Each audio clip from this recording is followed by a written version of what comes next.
শবে কদরের নামাজ কত রাকাত, নিয়ত কিভাবে করতে হয়, কি কি আমল আছে?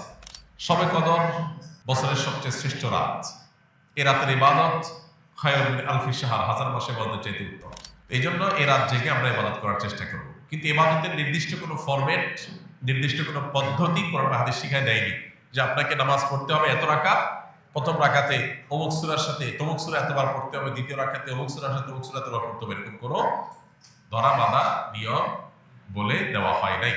অতএব শবে কদরের নামাজ বলতে আলাদা কোনো ফরম্যাটের নামাজ নাই। আপনি দুই রাকাত করে নামাজ পড়বেন, ধীরে ধীরে সুন্দর করে যে কোনো সূরা দিয়ে পড়তে পারেন, যে কোনো সূরা যে কোনো সংখ্যকবার পড়তে পারেন, নির্দিষ্ট কোনো ফরম্যাট ঠিক করা নেই। শবে কদর উপলক্ষে একটা জিনিস শুধুমাত্র হাদিসে শেখানো আছে, জন্য একটা দোয়া, আল্লাহুম্মা ইন্নাকা আফুউন তুহিব্বুল আফওয়া ফাআফু আন্নি। আল্লাহ আপনি ক্ষমাশীল, ক্ষমাকে পছন্দ করেন, আমাকে ক্ষমা করে দিন। এর বাইরে শবে কদরের নামাজ বলতে আলাদা নিয়মের কোনো নামাজ নাই। নামাজের বাইরে আপনি কোরআন তেলাওয়াত করবেন, দোয়া করবেন, জিকির আজকার করবেন, তাসবিহ তেলাওয়াত করবেন, বিভিন্ন নেক আমল করবেন, দ্বীনি বই পুস্তক পড়বেন, বিভিন্নভাবে আপনি রাতটাকে কাটাবার চেষ্টা করবেন। শবে কদরে কি আসলে ভাগ্য পরিবর্তন হয়? ভাগ্য পরিবর্তন করতে কি কি আমল করা দরকার? ভাইরা আমার, লাইলাতুল কদরে মানুষের ভাগ্য লিপিবদ্ধ হয়। ভাগ্য লিপিবদ্ধ হওয়ার 4-5টা স্তর আছে, 4-5টা লেভেল আছে। বিভিন্ন লেভেলে লেভেলে মানুষের ভাগ্য নির্ধারণ হয়। মানুষের সৃষ্টির হাজার বছর আগে, 50,000 বছর আগে আল্লাহ তাআলা মানুষের তাকদীর লিখেছেন। আবার মাতৃগর্ভে থাকাকালীন সময় আরেকটা লেয়ারে লেখা হয়। এরপরে প্রত্যেক বছর লাইলাতুল কদরে আবার সেই চূড়ান্ত যেটা লেখা আছে এজমালি, ওইটা বিস্তারিত লেখা হয় প্রতি বছর লাইলাতুল কদরে। কোরআন কারীমে সূরা দুখানে আল্লাহ বলেছেন, ইন্না আনজালনাহু ফী লাইলাতিন মুবারাকাহ ইন্না কুন্না মুনজিরিন ফীহা ইউফরাকু কুল্লু আমরিন হাকীম। আল্লাহ বলেছেন, আমি এই কোরআনকে নাযিল করেছি বরকতময় রাতে। কোরআন কোন রাতে নাযিল হয়েছে? শবে বরাতে না শবে কদরে? শবে কদরে। সেই রাতে আল্লাহ বলছেন ফীহা, অর্থাৎ সেই বরকতময় রাতেই ইউফরাকু কুল্লু আমরিন হাকীম, সব গুরুত্বপূর্ণ বিষয়গুলোকে আল্লাহ তাআলা ধার্য করেন। এখান থেকে বোঝা যায় লাইলাতুল কদরে সর্বরক মানুষের ভাগ্য নির্ধারণ। এখন কতটা ভাগ্যের জন্য ভালো নির্ধারণ হয়, তার জন্য কি করার আছে? সবচেয়ে বড় করা হলো ঈমান এবং তাকওয়া অবলম্বন করা। আল্লাহ বলেছেন যে ওয়ালাউ আন্না আহলাল কুরআন আমানু ওয়াত্তাকাউ লাফাতাহনা আলাইহিম বারাকাতিন মিনাস সামা। কোন জনপদের মানুষ ঈমান আর তাকওয়া আনলে আল্লাহ তাআলা বলেছেন আসমান থেকে বরকতের সব দুয়ারগুলো উন্মোচন করে দিবেন। আপনার ভাগ্যে ভালো কিছু লেখা হোক চাইলে আপনাকে ঈমান আমলের চর্চায় এগিয়ে যেতে হবে। আমাদের দেশে মানুষ সব রাতে মসজিদে ভিড় করে, সারা বছর নামাজ কালামের খোঁজ খবর নেই, সব রাতে মসজিদে এসে ভিড় করছে। কেন? ভাগ্যে যেন ভালো কিছু লেখা হয়। একজন চেয়ারম্যান সরকারের কাছ থেকে রিলিফ পাইছে বা জনগণকে বন্টন করার জন্য জিনিসপত্র পাইছে। তো চেয়ারম্যান সাহেবের পাতি যে সমস্ত নেতা আছে বা চেলা চামচা আছে, সহযোগী আছে, এরা ভাগ নিতে আসছে। এক চামচা নির্বাচনের আগেও ছিল না, পরেও ছিল না, ভোটের সময় ছিল না, পরেও ছিল না, কোনো কিছুতে নাই।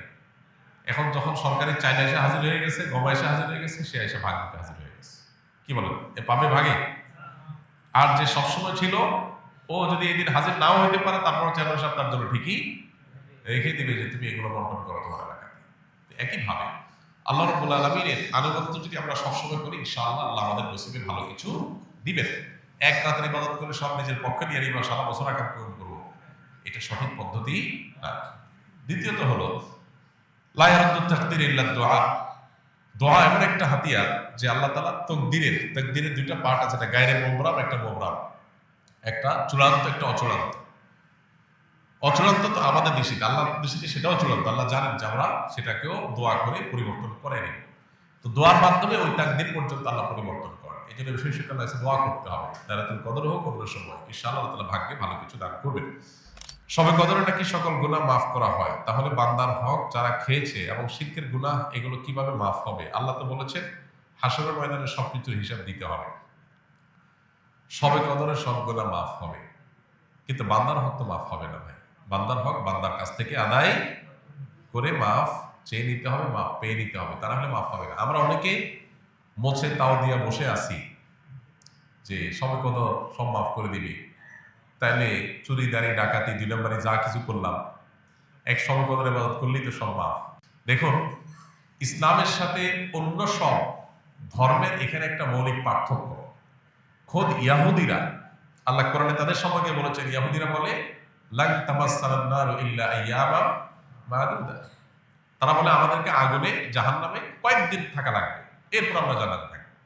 তাহলে আর অপরাধ না করার কারণ নাই তো, তাহলে অপরাধ না করে থাকতে কি দুঃখ, অল্প কাজে থাকা লাগবে, অনন্তকাল আমরা জান্নাত অটোমেটিক আমাদের গ্রান্টেড। এই জন্য তাদের অপরাধ থেকে বাঁচার কোনো গরজ নাই। খ্রিস্টানরা মনে করে ঈসা আলাইহিস সালাম তিনি শুলে চড়ে, যদিও তিনি শুলে চড়েন নাই কোরআনের বর্ণনা অনুযায়ী, তিনি আত্মাহুতি দিয়ে আত্মত্যাগ করে আমাদের সমস্ত পাপের দায় তিনি নিয়ে নিছেন। এটা কারা মনে করে? খ্রিস্টানরা। যেহেতু আমাদের সমস্ত পাপের দায় উনি নিয়ে নিছেন, অথবা আল্লাহ আমরা আর কিছু করবে না, আমাদের পক্ষ থেকে আমাদের নবী নিয়ে নিছে সব। এই জন্য তাদেরও কোনো পাপ না করার ব্যাপারে কোনো গরজ। ইসলাম এমন এক দিন, যে দিন বারবার করে কোরআনের পাতায় পাতায় বলেছে ওয়া আল্লাহ তাজিরু ওয়াজিরাতুন বিজরা উখরা, কারোর পাপের বোঝা আর কেউ বহন করতে পারবে না, কোনো অপশন নাই। তুমি পাপ করছো, তোমাকে পেতে হবে। এই জন্য একজন ইমানদার পাপ করলে সেটার প্রায়শ্চিত্ত করতে হবে। আপনি পাপ করবেন, অন্যের হক নষ্ট করবেন, আর সমকদরে আপনারা মাফ করে দিবে। জি না, সমকদরে আপনার ছোটখাটো গুনাহগুলো মাফ করে দিবে, কিন্তু আল্লাহর কাছ থেকে বান্দার হক নিয়ে মাফ পাইতে হলে তারটা তাকে ফেরত দিতে হবে, তার কাছে মাফ চেয়ে দিতে হবে, তারপর আল্লাহ তাআলা মাফ করবেন। অতএব এ বিষয়ে যেন আমাদের ঘাটতি না থাকে। আল্লাহ তাআলার 99 নাম মুখস্থ করার ফজিলত কি? আল্লাহ রাব্বুল আলামিনের 99 নাম এ সম্পর্কে হাদিসে আসছে, নবী সাল্লাল্লাহু আলাইহি ওয়াসাল্লাম বলেছেন ইন্না লিল্লাহি 99 ইসমা, যে ব্যক্তি আল্লাহ তাআলার 99টি নাম আছে, যে ব্যক্তি এগুলোকে হেফাজত করবে, সংরক্ষণ করবে, মুখস্থ করবে, এই ব্যক্তি জান্নাতে প্রবেশ করবে। এখানে মুখস্থ করা বলতে নামগুলো মুখস্থ করা, সেগুলোর অর্থ বোঝা, সেগুলোর প্রতি বিশ্বাস করা। আল্লাহ তাআলার গুণবাচক নাম আলিম, আল্লাহ সবকিছু জানেন, অতএব এটা আমি বিশ্বাস করবো যে আল্লাহর কাছে অজানা কিছু নেই। আল্লাহ তাআলার গুণবাচক নামের মধ্যে একটা আছে কাদির, আল্লাহ সবকিছু করতে সক্ষম, আল্লাহর কাছে অপারগতা বলতে কিছু নেই। আল্লাহ তাআলা বাসীর, তিনি সবকিছু দেখেন, সর্বদ্রষ্টা, অতএব তার কাছে লুকাবার কোনো সুযোগ নেই। এইভাবে আল্লাহ 99 নামের প্রত্যেকটার অর্থ বুঝে বুঝে আপনি সেটা অন্তরে বিশ্বাস করলেন, এটাই হলো প্রকৃত অর্থে সংরক্ষণ। এইভাবে আপনি যদি সংরক্ষণ করেন, ইনশাআল্লাহ এটা জান্নাতে যাওয়ার কারণ হবে।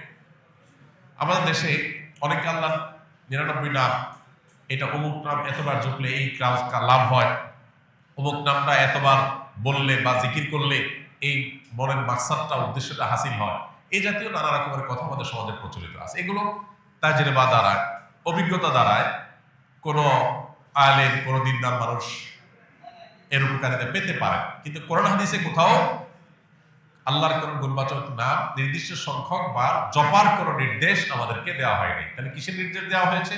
আল্লাহর গুণবাচক নামগুলোর অর্থ বুঝে সেটার প্রতি বিশ্বাস মনে প্রাণে স্থাপন করা।